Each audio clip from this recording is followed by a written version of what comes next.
പോലെയാണ് ഇരിക്കുന്നത്. ഞാൻ ഒന്ന് ടേസ്റ്റ് ചെയ്തിട്ട് പറഞ്ഞുതരാം.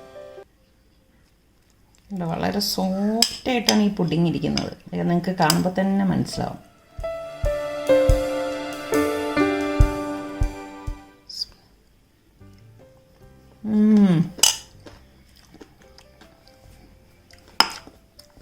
നല്ല സൂപ്പർ ടേസ്റ്റാണ് കേട്ടോ. ശരിക്കും ആ ഒരു നട്ട്സ് കാരമലൈസ് ചെയ്തതിൻ്റെയും പിന്നെ ആ ക്രീമിൻ്റെയും ഫ്രഷ് ആയിട്ടുള്ള മാങ്ങയുടെയും പഴത്തിൻ്റെയും ഒക്കെ ആയിട്ട് നല്ല അടിപൊളി ടേസ്റ്റാണ് കേട്ടോ. നിങ്ങളെല്ലാവരും ഒന്ന് ട്രൈ ചെയ്ത് നോക്കണേ. എല്ലാവർക്കും സലു കിച്ചണിലേക്ക് സ്വാഗതം. ഞാൻ സമീറ. ഇന്ന് ഞാൻ നിങ്ങൾക്ക് ഒരു അടിപൊളി റെസിപ്പി ആയിട്ടാണ് വന്നിരിക്കുന്നത്. അപ്പൊ അതിനു മുൻപ് തന്നെ കുറച്ച് കാര്യങ്ങൾ നിങ്ങളുമായിട്ടൊന്ന് ഷെയർ ചെയ്യണം എന്ന് തോന്നി. ഇപ്പൊ നിങ്ങൾക്ക് എല്ലാവർക്കും അറിയാമായിരിക്കുമല്ലോ നമ്മളുടെ നാട് അനുഭവിച്ചുകൊണ്ടിരിക്കുന്ന ദുരന്തം എന്ന് തന്നെ നമുക്ക് അതിനെ പറയാം. കാരണം ഇപ്പോ ഈ ഒരു കൊറോണ കാരണം നമ്മളുടെ വിദ്യാഭ്യാസ സ്ഥാപനങ്ങളെല്ലാം പൂട്ടി ഇട്ടിരിക്കുകയാണ്. അതുപോലെ തന്നെ പൊതുവേദികള്, ഇപ്പൊ കല്യാണം, പാലുകാച്ച് ഇങ്ങനെയൊക്കെ ഉള്ള ചടങ്ങുകളിലെല്ലാം പൊതുജനങ്ങൾ പങ്കെടുക്കുന്നത് ലഘൂകരിക്കണം എന്ന് ഗവൺമെന്റ് തന്നെ പറഞ്ഞിരിക്കുന്ന ഒരവസ്ഥയാണ്.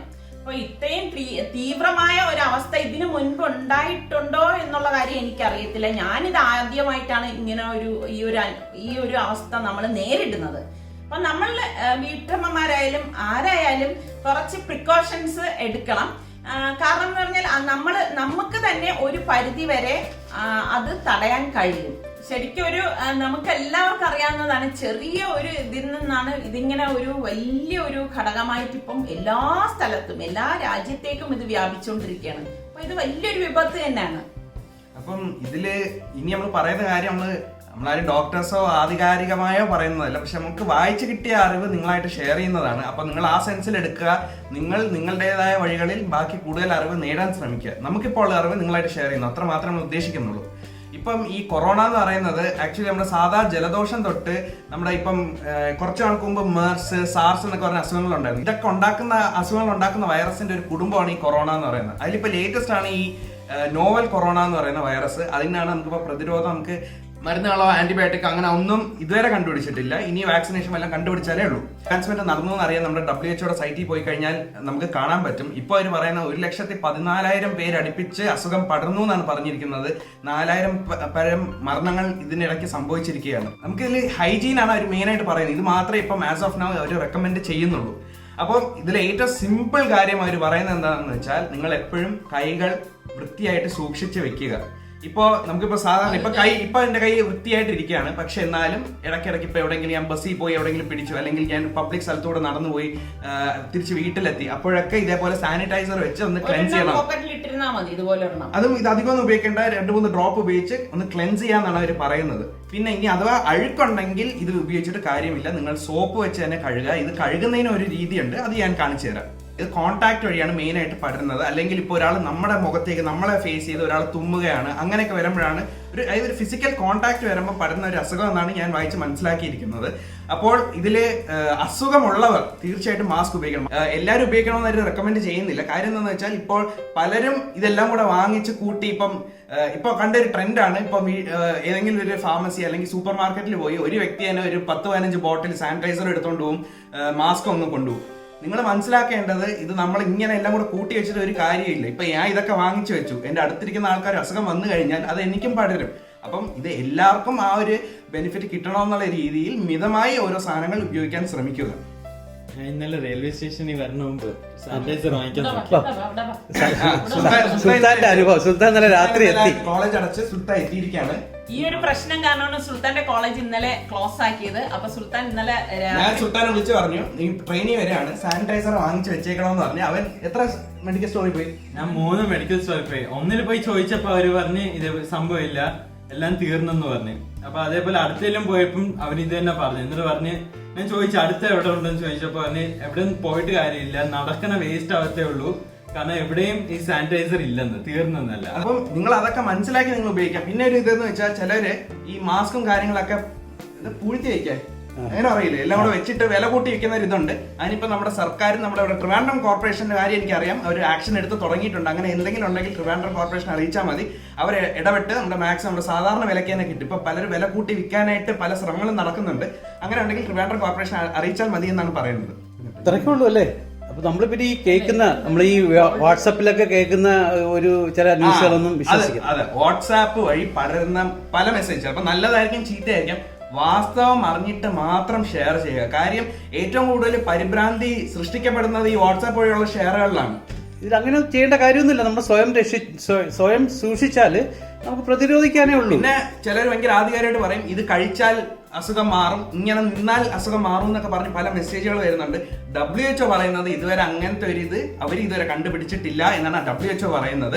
പിന്നെ ഉള്ള ഒരു കാര്യം, ഇപ്പൊ ചിലർ പറയുന്നുണ്ട് ചൂട് ടെമ്പറേച്ചർ കൂടിയ സ്ഥലത്ത്, അല്ലെങ്കിൽ ഹ്യൂമിഡിറ്റി ഉള്ള സ്ഥലം, അല്ലെങ്കിൽ ഭയങ്കര തണുപ്പുള്ള സ്ഥലം, അല്ലെങ്കിൽ മഞ്ഞുള്ള സ്ഥലത്തൊന്നും ഇത് പടരില്ല, ഇത് നമ്മുടെ ബോഡി ടെമ്പറേച്ചറിന്റെ ആ ഒരു റേഞ്ചിൽ മാത്രമേ വൈറസ് നിൽക്കൂ എന്നൊക്കെ പറയുന്നുണ്ട്. പക്ഷെ നോവൽ കൊറോണ വൈറസ് അങ്ങനെയല്ല. അത് എല്ലാ ടെമ്പറേച്ചറും, എല്ലാ കാലാവസ്ഥയും, എല്ലാ എന്താ പറയുക ഭൂഘടനയുടെ ഇത് അനുസരിച്ച് ഒന്നുമല്ല നിൽക്കുന്ന, എല്ലാവർക്കും പടരുന്ന ഒരു വൈറസ് ആണ് ഇത്. അതാണ് ഇതിന്റെ ഒരു എന്താ പറയാ മൂർധന്യാവസ്ഥ എന്നല്ല, എന്താ ആ ഒരു ക്രിട്ടിക്കാലിറ്റി അത് കാരണമാണ്. ആക്ച്വലി ഇതിനെ നമുക്ക് കൺട്രോൾ ചെയ്യാൻ പറ്റാത്തതും അതുകൊണ്ടാണ്. അപ്പൊ എന്തായാലും ഇത് നമ്മൾ ഭയപ്പെടേണ്ട കാര്യം ഒന്നുമില്ല അല്ലേ? പേടിക്കേണ്ട കാര്യമില്ല. പിന്നെ ശ്രദ്ധിക്കേണ്ട ഒരു കാര്യം, ഫുഡിന്റെ കാര്യത്തിൽ അവർ പറഞ്ഞിരിക്കുന്നത് നിങ്ങൾ ഫുഡ് അണ്ടർ കുക്ക്ഡ് ആക്കി കഴിക്കാൻ പാടില്ല. അതായത് നിങ്ങൾ ഉണ്ടാക്കുമ്പോൾ നന്നായിട്ട് വേവിച്ച് കഴിക്കാന്നൊരു എടുത്ത് പറയുന്നുണ്ട്. അപ്പം നിങ്ങൾ ഇത്ര മാത്രം മനസ്സിലാക്കി, നിങ്ങൾ എപ്പോഴും പറ്റുമ്പോഴൊക്കെ നിങ്ങൾ കൈകൾ കഴുകുക. ആഹാരം കഴിക്കുന്നതിന് മുമ്പ്, ആഹാരം കഴിച്ച ശേഷം, പിന്നെ ഏതെങ്കിലും പബ്ലിക്കിലൊക്കെ പോയിട്ട് വരുമ്പോൾ, അല്ലെങ്കിൽ നിങ്ങളുടെ പെറ്റ്സ് നിങ്ങൾ ഹാൻഡിൽ ചെയ്ത് കഴിഞ്ഞ ശേഷം, ഇതിനൊക്കെ കഴിഞ്ഞ ശേഷം നിങ്ങൾ കൈകൾ നന്നായിട്ട് വൃത്തിയായിട്ട് സൂക്ഷിക്കുക. അത് മാത്രമല്ല, നിങ്ങളുടെ കൈകൾ കണ്ണുകളിലോ ചെവിയിലോ മൂക്കിലോ വായിലോ കോണ്ടാക്ട് വരാതെ ഇരിക്കാൻ നിങ്ങൾ മാക്സിമം ശ്രദ്ധിക്കുക എന്നാണ് അവർ പറയുന്നത്. കാര്യം ഇത് നമ്മുടെ ശ്വാസകോശത്തെ ബാധിക്കുന്ന ഒരു അസുഖമാണ്. അത് കാരണം നിങ്ങൾ ഈ ഇത്രയും ഭാഗങ്ങളിൽ കോണ്ടാക്ട് വരാതിരിക്കാൻ മാക്സിമം നിങ്ങളാൽ കഴിയുന്ന രീതിയിൽ ശ്രദ്ധിക്കുക. അപ്പം മാസ്ക് നമ്മൾ ഉപയോഗിക്കണം. ഇപ്പം സാധാരണക്കാർ നമ്മൾ മാസ്ക് ഒന്നും ഉപയോഗിച്ച് ശീലമില്ല. ഇങ്ങനെ അസുഖം വരുന്നത് നമ്മൾ മാസ്ക് ഉപയോഗിക്കുമ്പോൾ പ്രശ്നം എന്ന് വെച്ചാൽ അത് അഡ്ജസ്റ്റ് ചെയ്യാനായിട്ട് നമ്മൾ പലപ്പോഴും നമ്മൾ എന്ത് ചെയ്യും, മുഖത്ത് ഇവിടെയൊക്കെ തൊടും. അപ്പം നമ്മുടെ ചാൻസ് കൂടുതലാണ്. അതുകൊണ്ടാണ് അവർ പറയുന്നത് നിങ്ങൾക്ക് അസുഖം ഇല്ലാത്ത പക്ഷം നിങ്ങൾ ഉപയോഗിക്കേണ്ട കാര്യമില്ല. പക്ഷെ അസുഖം ഉണ്ടെങ്കിൽ നിങ്ങൾ തീർച്ചയായിട്ടും ഉപയോഗിക്കാം. പിന്നെ തുമ്മുന്നതിന് ഒരു രീതിയുണ്ട്. സുൽത്താൻ എങ്ങനെ പറഞ്ഞത്? റെയിൽവേയിൽ അവർ പറഞ്ഞില്ലേ എങ്ങനെയാണ് കൈ മടക്കുന്നതിന്റെ അവിടെയാണ് തുമ്മേണ്ടത്. കാര്യം എന്താണെന്ന് വെച്ചാൽ അവിടെ നമ്മൾ മുഖത്തൊന്നും വരുന്നില്ല. നമ്മൾ കയ്യിലാണ് നമ്മൾ തുമ്മുന്നതെങ്കിൽ നമ്മൾ വീണ്ടും മുഖത്ത് നമ്മൾ തൊടും, അല്ല സ്റ്റാൻഡിൽ പിടിക്കും, എവിടെയെങ്കിലും. പിന്നെ മാസ്ക് ഇടുമ്പോൾ നിങ്ങൾ ശ്രദ്ധിക്കേണ്ടത് ആ സെന്റർ ഭാഗം നിങ്ങൾ തൊടാതിരിക്കുക. അതിന്റെ റിബൺ ആ സൈഡിൽ ഒരു എലാസ്റ്റിക് ആണ്, അല്ലെങ്കിൽ ഒരു ത്രെഡ് കാണും. ഇതാണ് നമ്മുടെ സാധാരണ ഒരു മാസ്ക് എന്ന് പറയുന്നത്. ഇത് ഇങ്ങനെ പിടിച്ചിട്ട് ഇങ്ങനെ ഇടുക. ഇപ്പം ചിലതിൽ ഇപ്പം ഇതേപോലെ എലാസ്റ്റിക് ആയിരിക്കില്ല, ത്രെഡ് ആയിരിക്കും, അതും അറ്റം പിടിച്ച് വെച്ച് കെട്ടുക എന്നുള്ളതാണ്. ഈ ഉപയോഗിക്കുമ്പോഴും അവർ പറഞ്ഞിരിക്കുന്ന ഇങ്ങനത്തെ സിംഗിൾ യൂസ് മാസ്ക് 6 മണിക്കൂറിൽ കൂടുതൽ ഉപയോഗിക്കാൻ പാടില്ല. പിന്നെ ഇതിലൊരു നനവൊക്കെ നിങ്ങൾക്ക് ഫീൽ ചെയ്യുകയാണെങ്കിൽ അപ്പോൾ തന്നെ ഇത് ഡിസ്പോസ് ചെയ്യണമെന്ന് പറയുന്നുണ്ട്. അപ്പോഴും നിങ്ങൾ ചെയ്യേണ്ടത് സെന്ററിലല്ല തൊടേണ്ടത്, ഈ നിങ്ങൾ ഇട്ട അതേപോലെ തന്നെ വലിച്ചൂരുകയാണ്. പിന്നെ അത് നേരിട്ട് പ്രോപ്പർലി ഒരു ഡസ്റ്റ്ബിനിൽ ഡിസ്പോസ് ചെയ്യേണ്ടതാണ്. പിന്നെ ഇത് നിങ്ങൾ ഉപയോഗിച്ച് കഴിഞ്ഞ ശേഷം കൈ സോപ്പിട്ട് കഴുകാൻ ശ്രമിക്കുക, അല്ലെങ്കിൽ സാനിറ്റൈസർ മസ്റ്റായിട്ട് ഉപയോഗിക്കണമെന്നും WHO റെക്കമെൻഡ് ചെയ്യുന്നുണ്ട്. അപ്പം ഈ സംഭവം ഈ WHO ഈ ഒരു ഇൻസ്ട്രക്ഷൻസ് ഗൈഡ്ലൈൻസ് ഞാൻ കമന്റിൽ ഒന്ന് ടാഗ് ചെയ്തേക്കാം. നിങ്ങൾക്ക് താല്പര്യമുള്ളവർക്ക് ആ റിപ്പോർട്ട് ഒന്ന് വായിച്ചു നോക്കാം. എനിക്ക് അതിൽ നിന്നൊക്കെ കിട്ടിയ അറിവാണ് ഞാൻ നിങ്ങളുടെ അടുത്ത് ഷെയർ ചെയ്യുന്നത്. അപ്പോൾ മാക്സിമം നിങ്ങളാൽ കഴിയുന്ന രീതിയിൽ ഇങ്ങനെയൊക്കെ പോവുകയാണെങ്കിൽ നമുക്ക് ഉടൻ തന്നെ ഈ ഒരു അവസ്ഥയിൽ നിന്ന് നമുക്ക് മോചനം നേടാം. അതെ.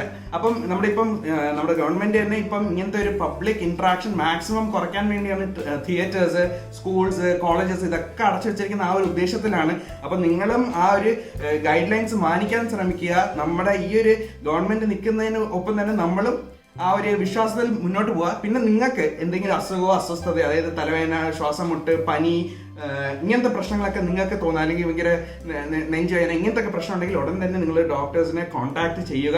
അവർ അതിൻ്റെതായ സൊല്യൂഷൻസ് അവർ പ്രിസ്ക്രൈബ് ചെയ്യുന്നതാണ്. ഇനിയിപ്പോൾ അവർ ഐസൊലേഷന് വിളിച്ചുകൊണ്ട് പോയാലും നമ്മൾ അതിന് അതെ, അല്ലാതെ അയ്യോ ഇനി ഗവൺമെന്റ് ഹോസ്പിറ്റലായിട്ട് ഞാൻ പോവില്ല എന്നുള്ള ഒരു ആറ്റിറ്റ്യൂഡ് വെക്കേണ്ട. എല്ലാം നല്ല ഫെസിലിറ്റീസ് ആണ് നമ്മുടെ സർക്കാർ. ഇപ്പം പല വീഡിയോസിൽ നമുക്ക് കാണുന്നുണ്ട് ഇപ്പൊ ഐസൊലേഷൻ വാർഡൊക്കെ എങ്ങനെയുണ്ടെന്നുള്ളത്.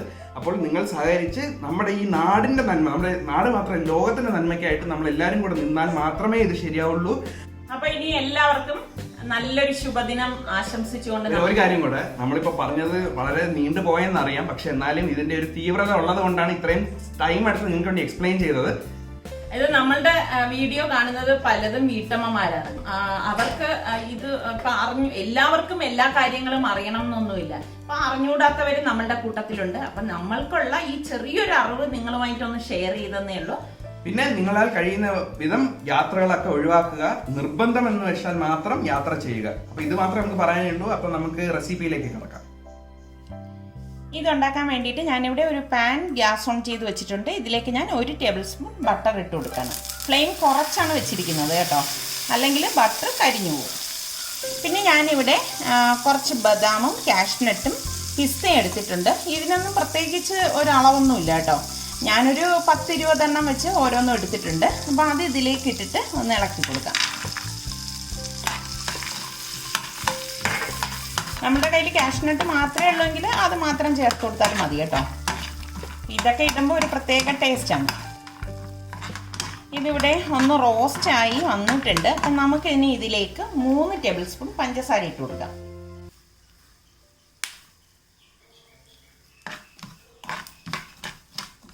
നന്നായിട്ടൊന്ന് ഇളക്കി കൊടുക്കണം. പഞ്ചസാര ഒന്ന് മെൽറ്റായിട്ട് ഒരു ഗോൾഡൻ കളറിൽ വരണം. ഫ്ലെയിം കുറച്ച് വെച്ചിട്ട് വേണം നമ്മളിത് ഇതുപോലെ ഒന്ന് ആക്കിയെടുക്കേണ്ടത് കേട്ടോ. അല്ലെങ്കിൽ എന്താണെന്ന് വെച്ചാൽ കയ്പ്പ് രസം ഉണ്ടാവും. ഇത്രയും മതിയാവും. നമുക്കിനി ഗ്യാസ് ഓഫ് ചെയ്തിട്ട് ഇതൊരു പ്ലേറ്റിലേക്ക് മാറ്റാം. ഞാൻ ഇതുപോലെ ഒരു സ്റ്റീൽ പ്ലേറ്റ് എടുത്തിട്ടുണ്ട്. ഇതിലേക്ക് ഇത് ഒഴിച്ചു കൊടുക്കാം. ഇനി ഇതൊന്ന് തണുത്ത ശേഷം ഞാനിതൊന്ന് പൊടിച്ചെടുക്കുകയാണ് ചെയ്യുന്നത് കേട്ടോ. ഇതിന് നമുക്ക് മാറ്റി വെക്കാം. ഒരു ബൗളിലേക്ക് ഞാൻ 200 ml ഫ്രഷ് ക്രീം ഇട്ട് കൊടുക്കുകയാണ്. ഫ്രിഡ്ജിൽ വെച്ച് നന്നായിട്ട് തണുപ്പിച്ചെടുത്ത ക്രീമാണ് കേട്ടോ ഇത്. ഇതിനി ഒരു ബീറ്റർ കൊണ്ടൊന്ന് ബീറ്റ് ചെയ്ത് കൊടുക്കാം.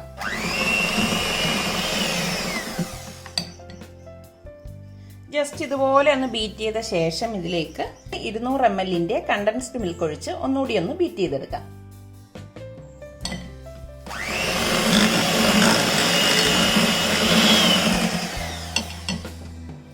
ഒരു സ്പാച്ചിൽ ഉണ്ടോന്ന് ഒതുക്കി കൊടുക്കാം, അല്ലെങ്കിൽ ഇതിന്റെ സൈഡിൽ ഇരിക്കുന്നതൊന്നും ബീറ്റായി കിട്ടത്തില്ല.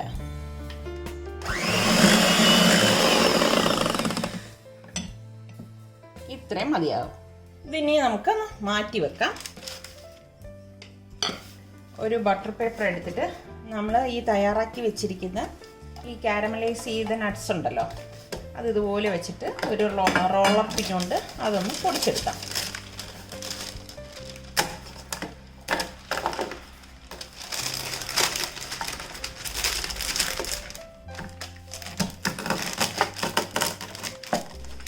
ഞാനിതിവിടെ പൊടിച്ചെടുത്തിട്ടുണ്ട്. തീരെ പൊടിയാക്കിയിട്ടില്ല, കാരണം നമ്മൾ കഴിക്കുമ്പം ഇടയ്ക്കിടയ്ക്ക് ക്രഞ്ചിനെസ് കിട്ടാൻ വേണ്ടിയിട്ടുള്ള പരുവത്തിലാണ് ഞാനിവിടെ പൊടിച്ചെടുത്ത് വെച്ചിരിക്കുന്നത്. അപ്പോൾ ഇത് നമുക്ക് മാറ്റി വെക്കാം. ഞാനിവിടെ ഒരു 6 പീസ് ബ്രെഡ് എടുത്തിട്ടുണ്ട്. നമുക്ക് ഈ ട്രേ എടുക്കാം. ട്രേ എടുത്തിട്ട് കുറച്ച് പാൽ ഇതിലേക്കൊന്ന് ഒഴിച്ചു കൊടുക്കാം. ഫ്രഷ് മിൽക്കാണ് ഞാൻ ഒഴിച്ചു കൊടുക്കുന്നത് കേട്ടോ. കുറച്ച് പാൽ മാത്രമേ നമ്മൾ ഇതിലേക്ക് ഒഴിച്ചു കൊടുക്കാവൂ. ഇത്രയും മതി. ഇനി നമുക്ക് ഈ എടുത്ത് വെച്ചിരിക്കുന്ന ബ്രെഡ് പീസസ് ഇങ്ങനെ ഒന്ന് വെച്ച് കൊടുക്കണം.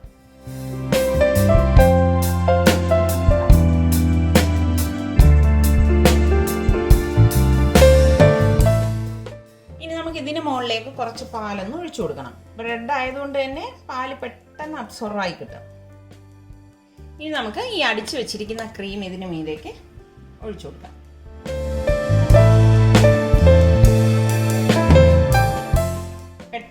ഉണ്ടാക്കിയെടുക്കാൻ പറ്റുന്ന ഒരു പുഡിങ്ങാണ് കേട്ടോ ഇത്. ഇതിന് മുകളിലേക്ക് നമുക്ക് കാരമലൈസ് ചെയ്ത് പൊടിച്ചു വെച്ചിരിക്കുന്നത് ഇട്ട് കൊടുക്കണം. പിന്നെ ഇതിന് മുകളിലായിട്ട് ഞാനിവിടെ ഫ്രഷ് മാങ്ങ 1 എണ്ണം എടുത്തിട്ടുണ്ട്. മാങ്ങ ഇട്ട് കൊടുക്കാം. നല്ല മധുരമുള്ള മാങ്ങയാണ് ഞാൻ ഇതിലേക്ക് ഇട്ട് കൊടുക്കുന്നത് കേട്ടോ. ഇപ്പോൾ മാങ്ങ സീസണൊക്കെ ആയി വരുന്നുണ്ട്. പിന്നെ ഞാനിവിടെ ഒരു പഴം എടുത്തിട്ടുണ്ട്. ഈ പഴം ഒന്ന് കട്ട് ചെയ്തിട്ട് കൊടുക്കാം. അപ്പോൾ പഴവും മാങ്ങയെല്ലാം ഞാനിവിടെ ഇതുപോലെ സെറ്റ് ചെയ്തെടുത്ത് വെച്ചിട്ടുണ്ട്. അത് കഴിഞ്ഞിട്ട് ഇതുപോലെ ഒരു ബൗളിൽ കുറച്ച് പാലെടുക്കണം. എന്നിട്ട് വീണ്ടും ബ്രെഡ് ഇതുപോലെ എടുത്തിട്ട് ഇനി നമ്മൾ ഇതിലേക്ക് ഒഴിച്ചു കൊടുക്കല്ല വേണ്ടത്, ഇതുപോലെ മുക്കിയെടുക്കണം. മുക്കിയെടുത്തിട്ട് നമ്മൾ ആദ്യം ചെയ്തതുപോലെ തന്നെ ഇതൊന്ന് കവർ ചെയ്തെടുക്കണം. ഇതുപോലെ തിരിച്ച് മറിച്ചും എടുക്കണം കേട്ടോ പാല്. ഇനി മുകളിലേക്ക് കാരമലൈസ് ചെയ്ത നട്ട്സ് ഇതുപോലെ ഒന്ന് വിതറി കൊടുക്കണം. ഇനി തയ്യാറാക്കി വെച്ചിരിക്കുന്ന ക്രീം ഇതുപോലെ ഇതിന് മുകളിൽ ഫുള്ളായിട്ട് അങ്ങ് ലെവൽ ചെയ്ത് കൊടുക്കാം. വീണ്ടും ഇതിന് മുകളിലേക്ക് കാരമലൈസ് ചെയ്ത് വെച്ചിരിക്കുന്ന നട്ട്സ് ഞാൻ ഇതുപോലെ ഇട്ട് കൊടുക്കുകയാണ്. പിന്നെ ഞാൻ ഇതിലേക്ക് മാങ്ങയുടെ ബാക്കി കട്ട് ചെയ്ത് വെച്ചിരിക്കുന്നതും കൂടി ഇട്ട് കൊടുക്കും. ഇതിന് മുകളിലേക്ക് ഇനി നമ്മൾ ബനാന വെക്കത്തില്ല കേട്ടോ. വെച്ചാലും കുഴപ്പമൊന്നുമില്ല, പക്ഷെ പഴം ആയതുകൊണ്ട് തന്നെ നമ്മളിനി ഇതിന് മുകളിലേക്ക് വെക്കുമ്പോഴേക്ക് കറുത്തു പോകും. അതുകൊണ്ട് നമ്മൾ വെക്കാതിരിക്കുന്നതാണ് നല്ലത്. നമ്മൾ പുഡിങ്ങൊക്കെ ഇതുപോലെ എടുക്കുന്ന സമയത്ത് കാഴ്ചയ്ക്ക് അതൊരു അഭംഗിയാണ്. ശരിക്കും സിമ്പിളായിട്ടുള്ള നമ്മളുടെ ബ്രെഡ് പുഡിങ് ഇവിടെ റെഡി ആയിട്ടുണ്ട്. അപ്പോൾ ഇനി ഇത് ഞാൻ ഫ്രിഡ്ജിലേക്ക് മാറ്റുവാണ്. ഒരു 3-4 മണിക്കൂറെങ്കിലും നന്നായിട്ട് തണുപ്പിച്ച ശേഷം കഴിക്കുമ്പോഴാണ് അടിപൊളി ടേസ്റ്റ് കേട്ടോ. ശരിക്കും ആ ക്രീമും ആ ഒരു കാരമലൈസ് ചെയ്ത നട്ട്സും എല്ലാം കൂടി ഈ ഫ്രൂട്ട്സും ഒക്കെ കൂടെ ചേർന്നിട്ട് അടിപൊളി ടേസ്റ്റാണ് കേട്ടോ. അപ്പോൾ ഞാൻ ഇനി ഇത് തണുപ്പിക്കാനായിട്ട് ഫ്രിഡ്ജിലേക്ക് മാറ്റുവാണ്. അങ്ങനെ വളരെ പെട്ടെന്ന് തന്നെ ഉണ്ടാക്കിയെടുക്കാൻ പറ്റുന്ന ബ്രെഡ് പുഡിങ് ഇവിടെ തയ്യാറായിട്ടുണ്ട്. അപ്പോൾ നിങ്ങൾ എല്ലാവരും ട്രൈ ചെയ്ത് നോക്കി. നിങ്ങൾക്കിത് ഇഷ്ടമാണെങ്കിൽ ഇതിൻ്റെ ലിങ്ക് ഷെയർ ചെയ്യാനും ലൈക്ക് ചെയ്യാനും കമൻറ്റ് ചെയ്യാനൊന്നും മറക്കരുതേ. ഇന്നത്തെ നമ്മളുടെ 3ാമത്തെ ഗിവ് അവേയുടെ 2ാമത്തെ ക്വസ്റ്റ്യൻ ഇതാണ്.